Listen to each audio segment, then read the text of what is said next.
Hello everybody and welcome back to Tripping Hazard. Today's video is about psychedelic safety in regard to the compound LSD. The purpose of this video is to ensure that you can prepare safely and, to a degree, know what to expect. Now before we begin, there are going to be a few things that you'll need. Firstly is LSD. The second thing you're going to need is an LRIC testing kit. The third thing you're going to want is some music, so dedicate yourself a playlist. You may also want a recording device so that you can document some of the things that you go through. You're definitely going to want to have a safe spot that you can use for 6 to 12 hours, and then you're also going to want a trip sitter. Now, on the topic of the time frame, that's not specific. Some people's metabolism goes through this stuff really fast, so they're only up for about 8 hours, whereas other people go through this stuff really slow, and they'll be up for upwards of 14 to 17 hours. And it can be very scary for some people to believe that they were only supposed to be up for 12 hours if you told them you're only supposed to be up for 12 hours, and then they realize that it's been 17 hours and they're still going. It might make them think that they've broken their brain. And that's not a good place to be when you're on a psychedelic. So give them a rough time frame and tell them not to be too worried if it goes a little less or a little more than that. Now there's some fun facts about LSD that I'd like to touch on before we get into the advice. LSD is a non-toxic, non-addictive compound that is synthesized from a fungus that grows on ergot. So much like mushrooms, it's a fungus. The LD50 of LSD is roughly estimated to about 12,000 UG of LSD, and generally the average dose is about 100 to 300. So hypothetically, if you somehow ingested 12,000 UG, you could potentially die. But nobody actually knows because nobody's ever died of LSD just by consuming it. I've heard of some people accidentally taking 400 UG and they're totally fine. I've heard of some people taking 2,000 and they passed out, wake up in the hospital, and report a good experience. You can't overdose on this stuff. That's just all I'm trying to say. Now, I talked about the non-addictive aspect of this stuff, and some people wonder why. You'll always get these people who say, well, anyone can be addicted to anything. And that's true, but here's the situation here. If you take the same dose of LSD over the course of 3 days, on the third day, you're going to have little to no effects. Your body builds a tolerance so fast to this stuff that it takes about 14 days before you can actually trip again. And that's if for some miraculous reason you never ever have a bad trip and it is just the best thing you could possibly do to yourself and you feel like you need it. You can't. You just literally cannot. Speaking of addiction though, what LSD can do is kind of fascinating. LSD, along with other psychedelics, has the ability to cure PTSD, anxiety, depression, and addiction. And that's in as little as 1 dose. It's kind of unfortunate that these things have been classified as Schedule 1 drugs because we have an addiction problem here in America, and as of right now, we don't really know how to fix it. Another interesting fact is back in the Vietnam War, the US government was experimenting with a bunch of different drugs to try to find a way to make super soldiers. They thought LSD would turn people into ruthless killers. So they gave the compound to these GIs to see what would happen to them, and the GIs would sit down, laugh like they were little kids, and then they would say to their superiors, I am a loving being and I will never kill another human ever again. And there's been a lot of testament to LSD being liquid inspiration. The CEO of Apple, Steve Jobs, said that without his LSD experience, Apple Corporation may have never existed at all. George Carlin also attributed his success to the LSD experience that he had, and he's known as the father of modern comedy. Bill Wilson, the founder of Alcoholics Anonymous, was very moved by his experiences, and he actually wanted to use LSD in his 12-step program to get people off of alcohol addiction. Francis Crick, the guy who discovered the DNA helix, he did that while he was on LSD, and I can totally see why this kind of stuff would happen. When you're on LSD, you dissolve boundaries, and you exit this mentality that I like to refer to as single-minded thought pattern. The expansion that you go through on LSD has always, to me, felt like an intelligence booster, and I even said something similar after I had taken it the first time. I said to my friend, mushrooms feel like they're there to make you emotionally mature. LSD feels like it's made to make you smarter. Now let's talk about some of the risks and rewards of LSD real quick. I think it's very important that before you jump into this, you know what it is you're getting yourself into. Research was one of the most important things when it came to my psychedelic journey, and I think without that, I might have been a little terrified in some of the scenarios that I'd gotten myself into. The first thing to know is that LSD cannot cause schizophrenia or psychosis in a neurotypical brain. If you don't have any predispositions, you'll likely be fine. If there is a history of mental health issues in your family, you're probably going to want to stay away from psychedelics. Let's say when you're 30, you're going to experience some form of psychosis, and now at 19, you've taken the psychedelic, and now you have it now. So it's definitely one of those things that if there's even a chance, just don't go near them. Now, one risk for neurotypical people is LSD can cause panic attacks or severe anxiety. It can make you feel like you're drowning in sorrow and pain and that you're going to die or you're going to hurt someone. And for a lot of people, the only way out, at least seemingly for them, is to Alt F4 on life, which is why it's so important to have a trip sitter there with you. Now, let's say you've been tripping for a while and it's been bad the whole time and it's seemingly not going to stop and you've tried everything and you can't get out of it. One thing that you really want to do is go grab yourself a benzodiazepine.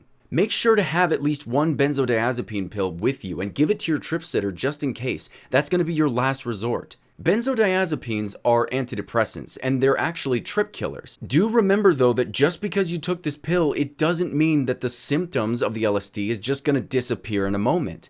It can likely take an hour or two for the entire thing to come down. And even when you do come down, you may still have lingering residual effects from the LSD. It's only really going to go away once it exits your system. Now, another thing you can do to help it clear out of your system a lot faster is exercise. One of the best ways to detox is to sweat. So if you take the benzo and you jump on an elliptical, play yourself some nice calm music and just exercise for a couple hours, and you're gonna be able to remove it from your system a lot quicker. Now, one big risk to taking them is that they're illegal in most countries, and that's a big turnoff. I'm actually really lucky to live in Oregon where they decriminalized all drugs. But in all honesty, so long as you're in a safe environment with people you trust, there's really no reason to believe that the authorities are going to come and break into your house and take you away forever. It really is a stretch to think that that's going to happen. Really, cops tend to go after dealers more so than people who are using. So, yeah. If you are going to trip, just try not to let that scare you too much. You're likely going to be totally fine. Now, bad trips are another risk factor for people who are about to take a psychedelic. It's one of the things that scares most people off. So long as you did your research, you're in the right mental headspace, you're in a safe environment, you have friends around you trust, generally you're going to be fine. Typically, the reason that people get into bad headspaces is because they didn't prepare and they just jumped in. This is another reason that I say do a bunch of research and take low doses. Don't start off at 300 UG of LSD. Now, don't get me wrong, most people will probably handle that dose like a champ, but you don't have anything to prove to anybody. You don't need to be the tough guy that took 300 UG your first time. Dip your goddamn toes in. Here's a risk that a lot of people don't talk about. Unwanted spiritual experiences. I was an atheist before I took psychedelics, and there are some people out there who have a very rigid belief that there's nothing beyond this reality. And if you try to hold on to that while going into these experiences and you've taken a worthy dose, you may invoke a spiritual experience, and that can be very damaging for some people. This can be shocking, this can be shattering, and this is another reason that I say do your research. It doesn't matter if you're the most hardcore atheist out there. If you have a life-changing spiritual experience and you try to fight it because you don't want to let that part of your ego go, you're going to be asking for a bad time. So just be aware that this isn't just trippy fun. These compounds, for whatever reason, have a lot to say about life, death, and beyond. And if you're not ready for that, I would just stay away. Now, to go into the personality of that a little bit further, people who can let go of control are really good personalities for psychedelics. People who have a fear or a problem with letting go of control will typically not have a very good time. Now, if this is the case and you start to have a bad trip, it's really important to know that on LSD, it's way easier to get out of a bad trip than it is on mushrooms. First thing you could do is put on some headphones and listen to some music. Another thing you could do is exit the environment and go see something new. This is why I strongly implore you have a trip sitter just in case these kinds of situations happen. Your trip sitter needs to be your rock. It needs to be someone you can trust and that you can go to when things get rough. And they need to be the type of person who cares enough to try to get you out of that situation. One thing that they can try to do is just shift your mind to something else. Maybe they can put you into a room with a bunch of music and ask you to draw something. Maybe they could put a blindfold over you and talk calmly at you while you go through what you're going through. It's very important to have someone you trust and someone that you've already explicitly shared your boundaries with so that when you get, if you get, to a bad place, they know how to treat it and they know what will make you feel comfortable. The thing that happens more often with LSD than mushrooms is thought loops. You can get stuck in these and not realize that you're in one. You'll sit there and think about something, like maybe money, and then you'll go into a thought about money. And then you'll sit there and think about money, and you'll go into a thought about money, and you realize it's the exact same thought you just had. And that just keeps happening. If this happens to you, it's a lot easier for your trip sitter to be able to pull you out of that headspace than it is for you to do for yourself. Now let's get into the compound safety portion of the video. There are many different testing kits that you can use to prove that what you have is what you think you have. For example, the Elric testing kit and the Merkis testing kit are both very good, and I will link those in the description.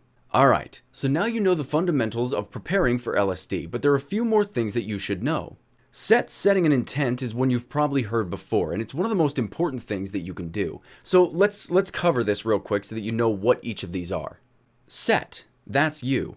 If your dog just passed away, if you just broke up with your significant other, if there's something really tragic going on in your life, it's probably not the best time to trip right now because you're going to bring a lot of that garbage into the trip with you and pervert them. So wait to trip until you have a healthy mindset. Unless you do want to go into all that stuff, and I do know some people who like to go into all that while they're elevated. It's more than fine, but for me, it kind of just keeps me trapped into my ego and won't allow me to break free from it and expand. So I prefer to unclog all that stuff before I jump in. Setting is where you are, and this doesn't have to be specific. You don't have to do it at your house. You could go out into the woods, but if you do this, I recommend taking 1 or 2 days before the trip to see that you are going to be alone, to make sure that the road you came down isn't traveled, to make sure that there aren't a bunch of people who might stumble into your campsite, just to make sure that the area is nice, safe, and cozy, and you've taken enough time to become comfortable there. Also, if you are going to go camping, make sure to set up a tent, and that is your safety area. If things start to get weird, that's where you go to go make yourself calm. If you designate a spot in your head where you make a specific rule that that is your safety spot, you're going to end up relating to that spot in your mind as a safe spot, and that can really by itself pull you out of some weird stuff. Another thing if you're out in the woods is to make sure to prepare thoroughly. Make sure that you have bear spray just to ward off if there are any weird animals around. You may not want them to be there while you're tripping. Make sure that you bring enough food, make sure you bring enough fruit, make sure you have plenty of water, and just prepare. If you're going to trip at home, make it clean and organized for yourself. Make sure that it smells nice. If you have a trip sitter, which I definitely recommend, have him in another room. He doesn't have to be there the whole time, but now you know that if you run into a predicament, you can go to this specific room, and that is the safety room. Setting that up for yourself does a lot more than you might expect. Now we move on to intent, and this one is actually really important, and I don't hear a lot of people talking about this one. Try to make yourself a list of all the things that you'd like to know in that elevated space. Is there anyone in my life that I'm taking for granted? How can I improve my mentality day to day? How can I ensure that everyone in my life knows that I love and care about them? This will set you up for a direction, so your trip has a course to take. Now, you could just go in, free spirit, willy-nilly, and see where it takes you. And that's awesome. I've actually had some of the most profound experiences that way. But setting an intent can provoke some of the most life-changing trips. So it's also really good to know that. Now, one tip that's really important that I didn't actually believe was as important as it was is don't trip with strangers. You could meet someone in a day and think that they are really cool and really awesome and super chill, and yeah, I'd love to trip with you, and let's do it tonight.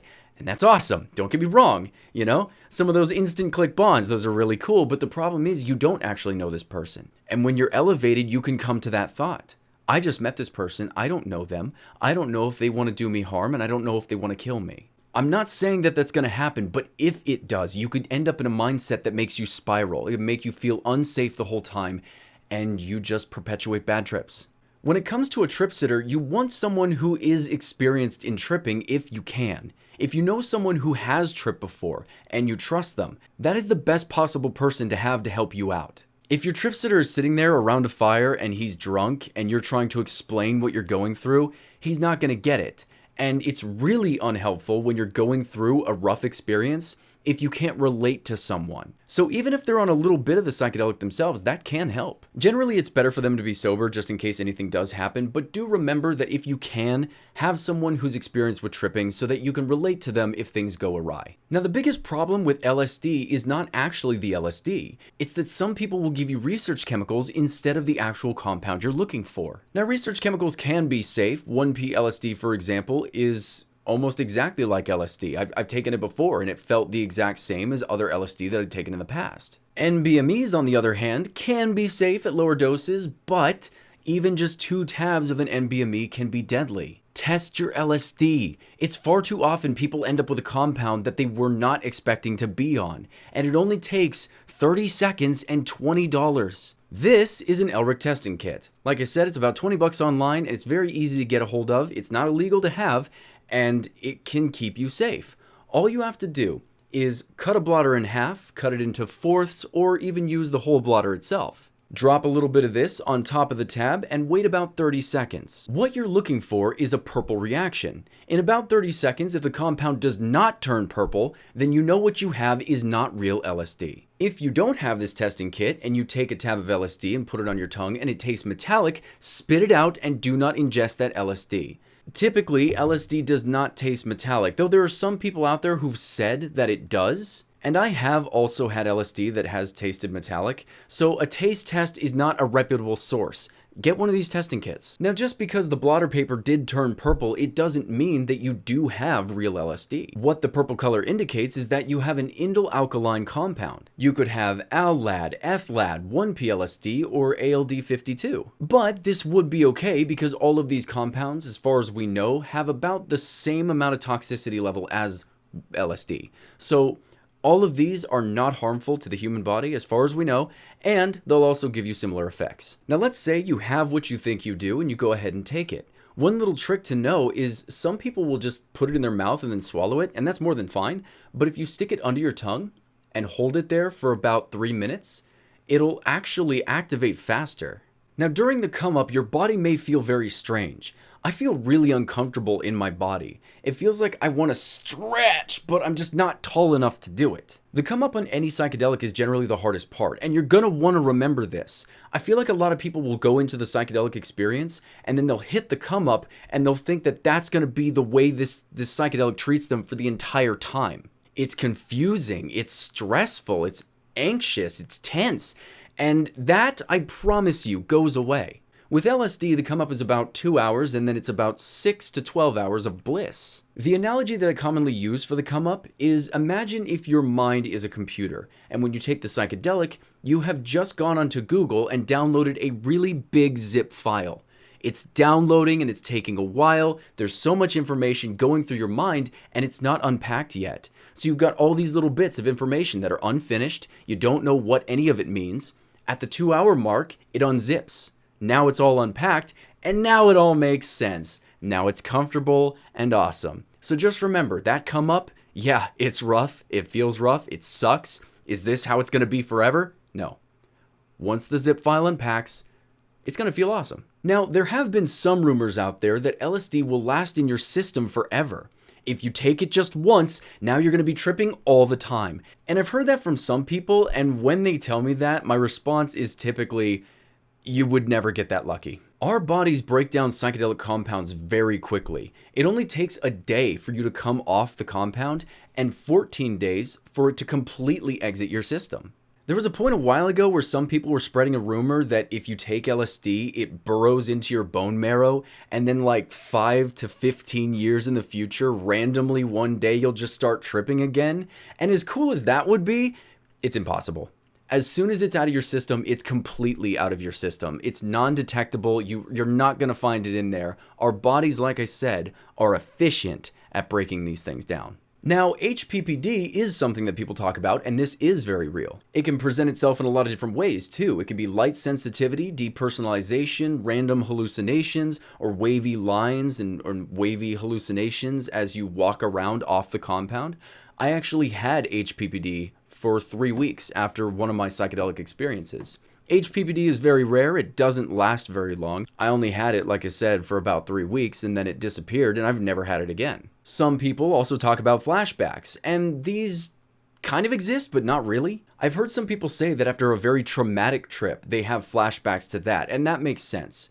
Whenever you have post-traumatic stress disorder, that's a common symptom of it, is flashing back. So yes, if you did have a traumatizing trip, this makes sense. The only thing that makes sense when it comes to flashbacks that I can think about is smoking weed after you've had a trip. There's something about marijuana after you tripped. It actually acts like the compound that you were on. And for me, it's about a month before that completely goes away and weed returns to normal. Now, I know I've been sporadic and all over the place here, but one thing to remember is to try to have a free day for the come down.